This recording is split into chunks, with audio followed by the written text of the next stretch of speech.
Hello everybody and welcome to part 2 on building an app using one of our blank templates in Experience Builder. In our first video we showed you how to use the list widget accompanied with a map widget and widgets in a header to build an app. And in that example we built an app that supports large desktop screen sizes. And in most scenarios you're going to need to build an app to support multiple screen sizes. For example, if I switch my screen size and design, you can see that my list widget for medium screen sizes is almost occupying around 90% of my width. And my header for in the menu, you cannot see all my options here. Now when I switch to mobile, you can see that the list widget occupies all the width and exceeds it. Now to get a good user experience, what we have to do is make sure that our design supports multiple screen sizes. So let's walk through how to fix this. So we're going to go ahead and select the custom option for both the header and the body.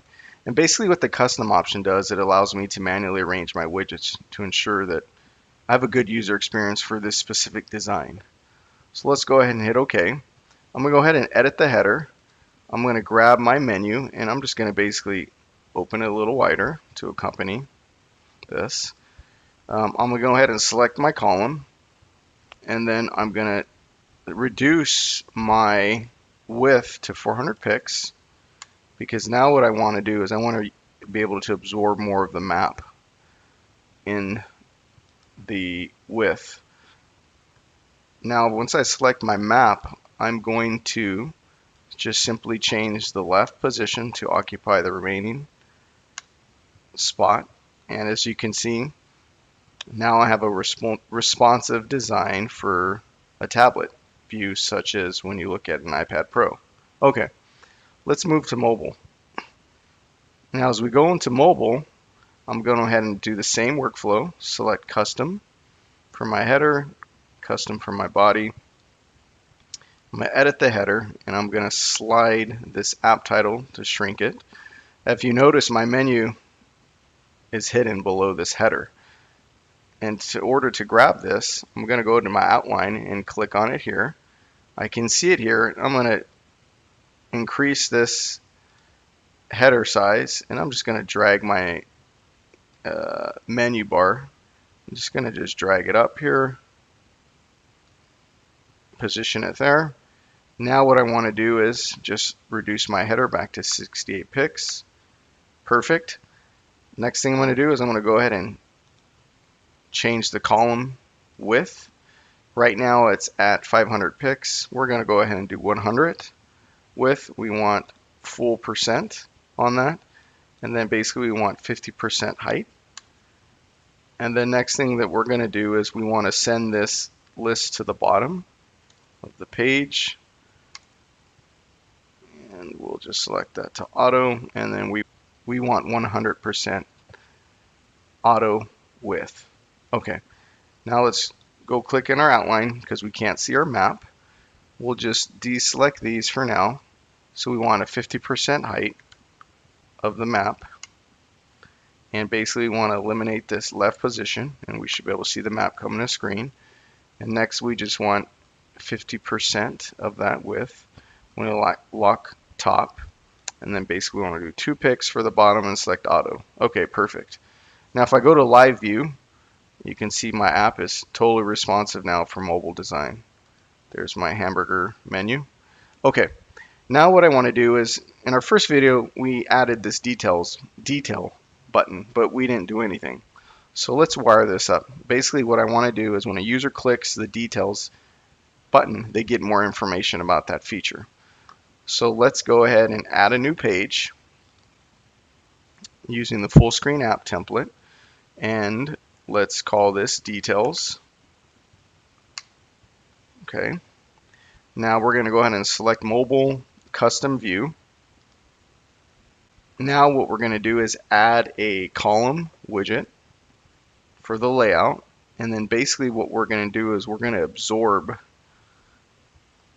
100% of the entire page. So we're going to select auto here, and then we're going to go ahead and just add zeros to this just to make sure we have no conflicts. Perfect.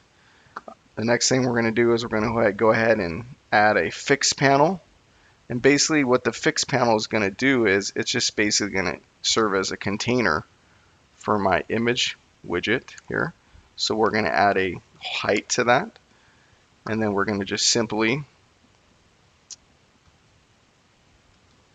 go back to my details page here, and I'm going to go ahead and add an image widget.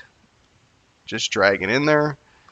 Then we're going to select a height for this and width. So we're going to do 351 and 169. And then we're going to make sure this is set at auto here, and then we're just going to give in zeros for all these. That way we can ensure that we occupy the widget. It's full fixed panel. Okay, let's select content, connect to a data source, select our data source here. We want a dynamic source, which is coming from a feature layer. We're going to select the attribute for URL graphic. Next thing we're going to do is we're going to add a button. And basically what the button is going to do is we want to provide the user an option to get back to the home page. So we're going to say back here. We're going to set the link to a page, and you're going to choose a page to go back to, and that's going to be the home page. We're going to style this green. And next thing we're going to do is we're going to do a size the dimensions for this particular button. So we're going to do an 84 width with 52 height, and let's add a 4 in there. We're going to select this auto here, and then basically you can drag these positions over, but I know my positions that I want, so I want 7, 8, 251, and 120 for the bottom. Okay, and this will give me perfect alignment for my expectations for this button.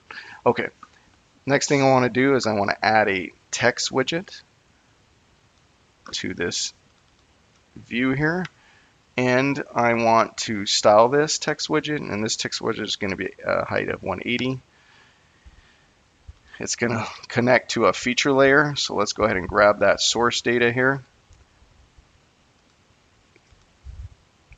So let's grab an attribute for the name of the restaurant, and we're going to highlight this to modify the font size using REM. And we're going to do 1.25, accept the default white color. Okay, so now what I'm going to do is I'm going to step away and wire up a couple of attributes, and I'll be right back. Okay, I'm back. I just didn't want to bore you with me fixing all these attributes here and adding commas. Okay, now that we have those attributes wired up, let's go ahead and add another text widget. And basically what I want to do is I want to grab the description information which corresponds with the correct feature.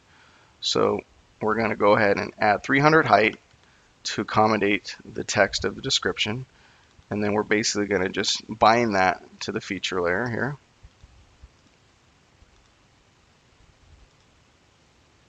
Select the description. Okay, now the last thing that we need to do is we need to not show this details page here, so when the user loads it, it does not show in the menu. And basically we need to wire up our details button on the main view. So we're going to set the link to a page, and we're going to go to the details page, hit OK, hit save, and let's preview this. As you can see, this is the application that we created in our first video. It supports large screen size. Now if I switch over to the developer console here, it's on the iPhone X. You could see it had it breakpoints to support mobile design. Here's a hamburger button here, supports my menu. If I click details, it goes to the details page of this. Now if I change my view, Go to iPad Pro. It's going to automatically respond, break to that design for that for that form factor. And that's how you design your application to support multiple screen sizes.